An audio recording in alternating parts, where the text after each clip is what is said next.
is Michael Fisher, your Golden Plains Area Livestock Extension Agent. Today I'd like to visit with you about taking forage samples from baled forages.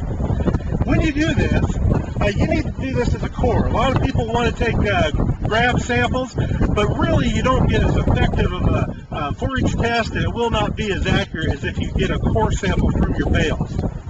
There are several kinds of cores that you can get a hold of. This happens to be the Penn State version, but you can get various ones that you may push in, or some that have a barrel on them that collects the forage.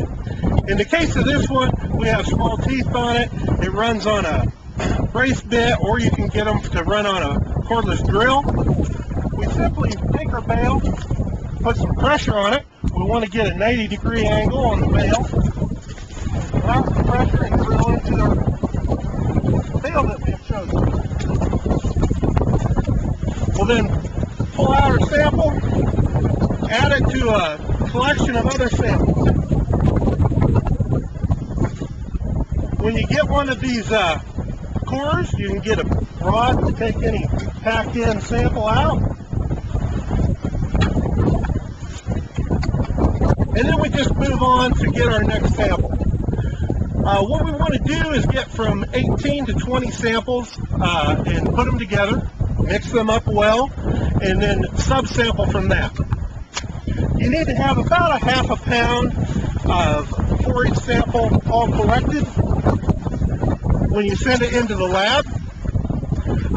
Also, when you're taking those samples, as I said, you want 18 to 20, but you want to get random samples from a lot.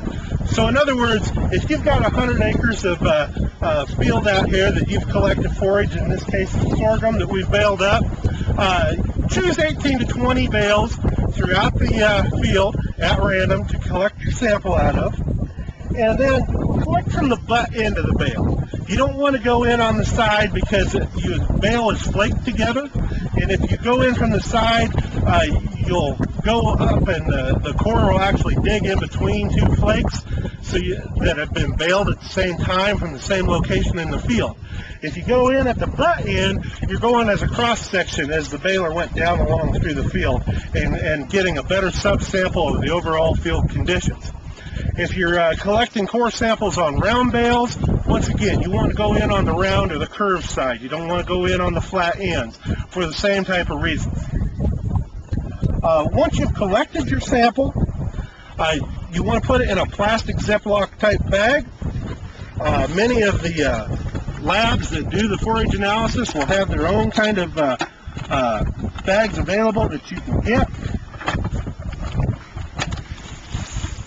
We'll collect our sample, and then if you've got one of these lab type bags, it'll have all the information you need on the front side that you can go through and check it with a Sharpie type marker, or else you can also just use a regular Ziploc right on the bag to sample.